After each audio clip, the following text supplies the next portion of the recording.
Hey, what's up, guys? Listen, this is going to be a heavy upload day, but I'm coming at you with new information on the Shanquella Robinson case. Who are we focusing on? Two things. Nazeer Wiggens, which people are saying, this comes directly from Gossip Girl. She had one of her investigators, Jazzy, actually claims to have gotten DMs or text messages from Nazeer Wiggens' mom, basically confirming or confessing, as they say, that he doesn't have anything to worry about, and also saying that his friends tried to set him up. We're going to dive into that because I have the messages. I want to read them, but there's a different angle I'm coming at them with, right? Which basically is they're saying that Nazeer basically confessed that he's already given statements, but we need to talk about that because there's a lot more that meets the eye. And I'm actually going to talk a little bit about what FBI procedure is and how, right?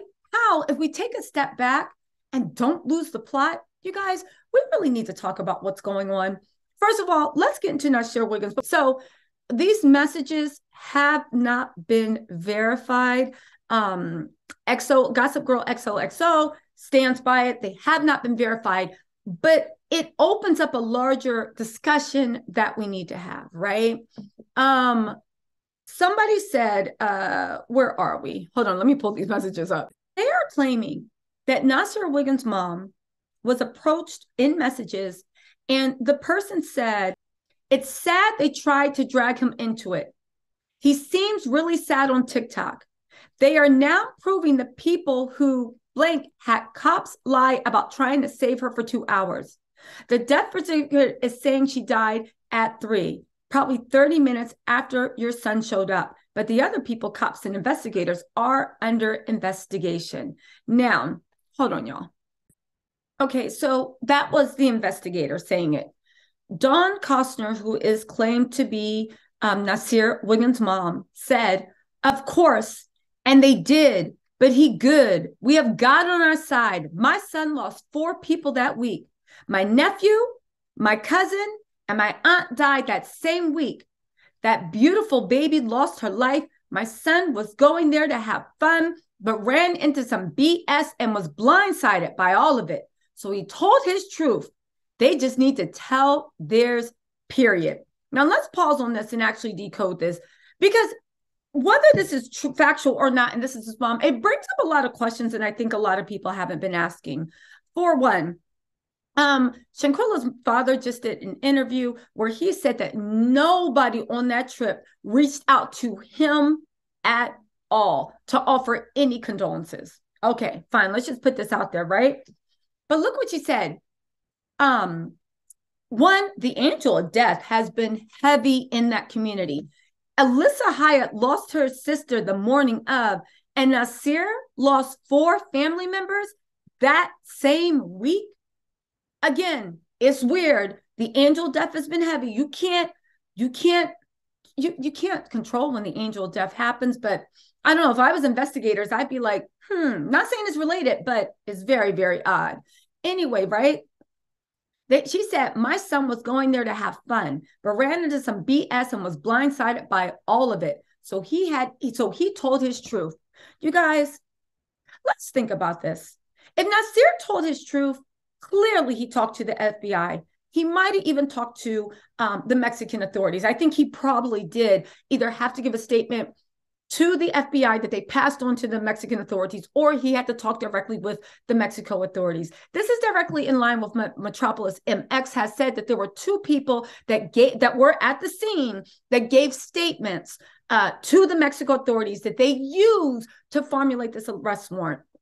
But another thing we need to talk about, Nazeer Wiggens, all the Cabo 6 have been deadly silent. And when I say deadly silent, not a peep, not a word, just nothing. Everybody except for Nazeer Wiggens. Nazeer Wiggens came out and did that Instagram live, which I do think was ill-advised because it was like, Nazeer, some things aren't adding up. But that said, he was talking off of his head. So maybe things didn't have to add up. You know, when you're not on trial, you're like, okay, well, I misspoke. I didn't know I was on trial. But 2, The fact that he came out again and made a statement, because some people put up a fake page with Nazeer being like, I don't want to do this anymore. I'm deleting myself. And he did an Instagram live and was like, who is deleting? You said, where? Been what? Who? He literally was like, oh, it's hurting themselves. I don't got nothing. I got the truth on my side. You guys, can we take a step back and actually just think about this? The FBI is involved. Mexico authorities are involved. There is a video of Daejhanaejackson, if not outright deleting somebody, but outright, you are the cause of that deletion. We have all the evidence we need. Had the Mexican authorities not got involved, the FBI would have been arrested her. Seriously. Nazeer Wiggens is out here talking bold. At what point are we going to say that Nazeer is a cooperating witness with the FBI and with Mexico? Think about it. He says he got there after the fight. So if you got there after the fight, what accountability do you have? You couldn't have been involved in that lust, that bloodlust mob that was the other Cabo 5, right? You could not have been a direct cause. You could not have been an aggregating factor. Now, once Shanquella transitioned, if you knew anything, you could have been an accomplice if you tried to cover up. Nazeer Wiggens, and this is my opinion, from the way he was the only one saying anything to the way he's still being loud and bold, like an innocent man, talking real slick. I'm innocent, whether you believe it or not. This is what he's putting out. He's the only one making. His mom is even saying he told his truth. At what point are we going to just add up the blocks and say it's probably nothing's for certain until the actual trial starts? And once she is arrested, they will release the date that she was taken into custody. Once she is arrested, they usually release those things, right? Oh, she was taken in custody, and then she was extradited, and she arrived on this day. She saw the judge, and now she is in jail, right? So the truth is going to come out in a wash. But does it not make more sense than not that the FBI has people talking? Does it not make more sense than not that Nazeer, because he had the least involvement, turned witness for the FBI and as he should have. I'm not saying, like, I take it an offense when people say, oh, somebody got to snitch. Snitching is when you were involved in the dumb-ish and then you want to blame it on everyone else. Whoever comes forward and tells the truth deserves all the accolades as long as they weren't responsible, right? But let me get back to my point. Does it not make more sense that Nazeer is talking to the FBI, that he is cooperating with the FBI and the Mexico authorities, telling them everything he saw, tasted, smelled, everything? Does it not make sense? The fact that we have 6 people, all under the age of 26, all of them have limited funds. All of them, yeah, you might have a passport, but like the mom said, the passports are shut down. All of them have limited funds. All of them have limited everything. Does it not make sense? And again, I don't know if anybody's ever been questioned by the FBI or even know anybody that's, when the FBI gets you, right? They don't just say, tell us what you know. It's not CSI. I would imagine, from what I've heard from people that actually have direct knowledge and work with the FBI, they start off very like, hey, what's going on? Thanks for coming to see us. We have donuts and coffee. Would you like coffee? Do you want hot chocolate? Do you like tea? I think we got some chamomile tea. They sit there and let you state your story. They're hoping to God that you lie. Because if you don't know, lying to an FBI official is punishable by jail time. Now, a lot of times, they don't really enforce that. People lie all the time, but they let it go because they got bigger charges. But when they're trying to get people to talk, when they're trying to put the squeeze on you, they pray to God you lie to them. So then they can say, yeah, you said you were wearing a red shirt, and we have you on Instagram live bragging about a blue shirt. You literally lied. You tried to obstruct an FBI investigation. Yeah, you're looking at jail time. They do anything they can so they can come back. And that's when all the niceties are over and they can basically bully you into telling the truth. There's a reason how the FBI gets confessions. A lot of times they're so brutal, and we all know in what they do, they're so brutal in what they know and trying to get the truth out of you, that they'll even get innocent people confessing to things that didn't even happen. That's how brutal they are. You guys, let's take a step back. You really expect to believe that the FBI really questioned Mexico authorities, questions people in a death murder case? And you're looking at being extradited to a Mexico jail and people haven't started talking? Listen, this is what I think. I think everybody's lawyered up. Nazeer's mom says later in those things, if this can be believed, we don't know if these are true, that they're lawyered up. But even if these text messages are just another red herring, you guys, when are we going to admit they're probably all lawyered up? They've probably all been questioned by the FBI. And I bet a lot of those stories fell apart. And they are either in custody or, like the mom said, they took away their passports. If they took away their passports, you know that they think they are flight risk. And most likely the FBI is looking to also press charges. FBI did not take away people's passports and question people, right?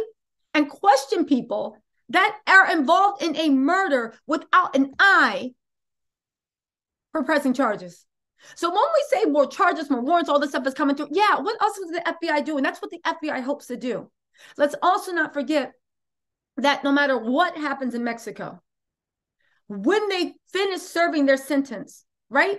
When they finish serving their sentence, there might be more jail time with them in America. If you guys don't know, let's just say America, they say you give life and you already served 40 years in the Mexico jail. They'll be like, all right, well, when they're done to you, you're coming to America and you're serving the rest of your life sentence. Let's also not forget that.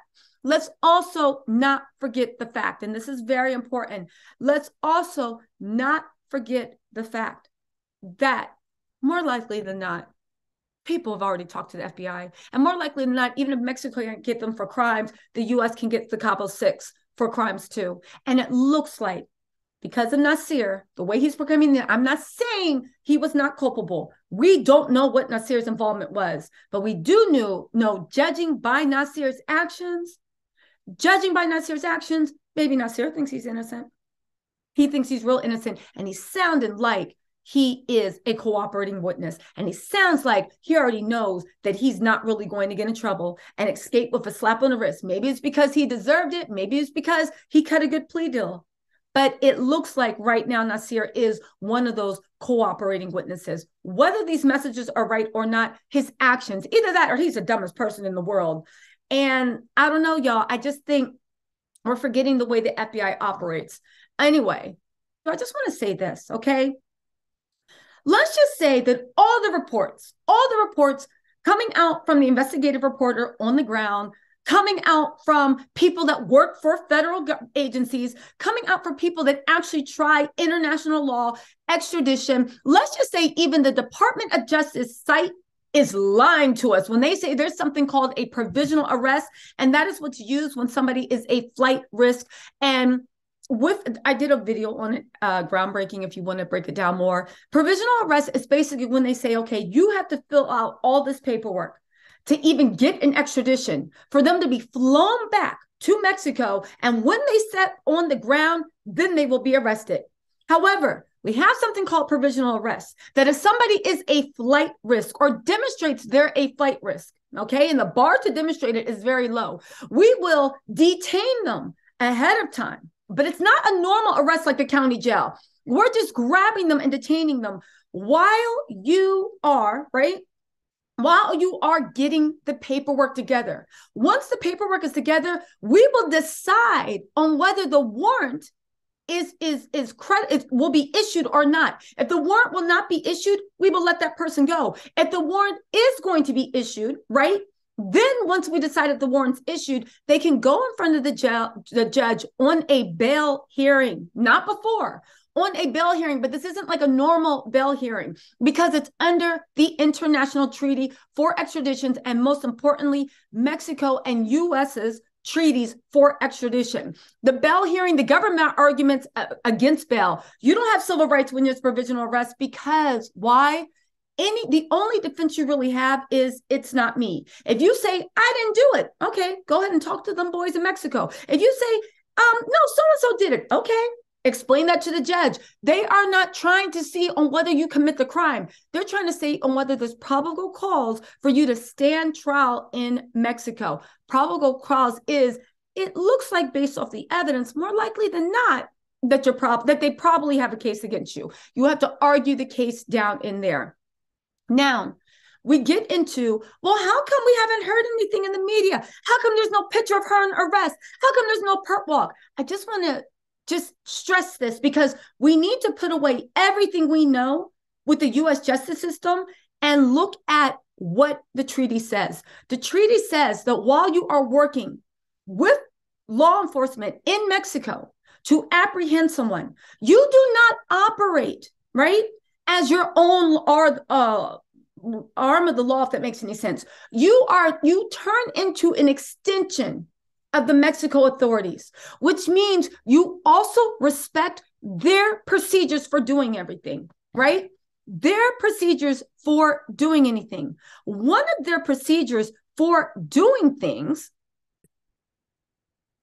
according to Article 311 of the Penal Code of the state of Baja California Sur, it prohibits exposing the defendant accused to the media in cases where their arrest is carried out.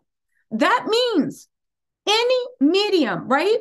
Any medium that shows a picture of the arrest, the perp walk, the things we love in America, that is prohibited in Mexico for a number of reasons. One, they deal with the cartel. You don't want them to know who they have in custody. They might be turning state's evidence.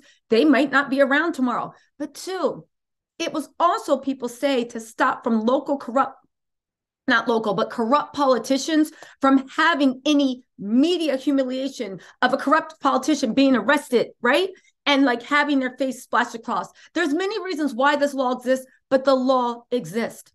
If America, even though we issue the name on warrants, if you tell the name on the warrant, it disrespects the Mexico way of doing things. That treaty does not allow it. You are, by cooperating, saying that you will operate within the provision, right? Within the provisions of what their criminal penal code actually says and the manner that cases are handled. The only thing that we'll argue with them about is if constitutional rights are disrespected or if their human rights are violated. But outside of that, fine. You guys don't want pictures taken of the perpetrator. You don't want pictures of the perp walk. You don't want to release the name on the certificate, on the warrant. All right, fine. That's the way them boys do it in Mexico. Let's just let you take your provisional arrest, which, even though there is the word arrest, it's not like a normal arrest. Let's also realize that another thing that they're going to do is the only picture we're ever going to get of them.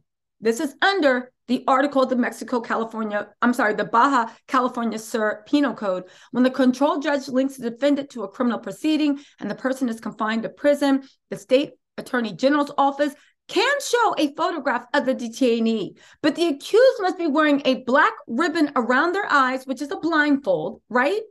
And a sign that says the rest. This is presumed innocent until responsibility is declared by the judicial authority, Article 13 of the CNPP. Again, just like in America, people are innocent until proven guilty. Anyway, y'all know I can go forever and ever explaining administrative code and law. If you guys want an actual deep breakdown, go watch my video, Groundbreaking. It actually shows the Department of Justice, the OIA, and all the legal precedents for this actually being a reality. And also, this is going to be a heavy upload day. I actually did some research and I found out why so many people might be being kept out of this investigation. Anyway, you guys, please donate, sign the petition, or just keep Shanquella in your prayers. Y'all, justice is coming. I'll talk to you later.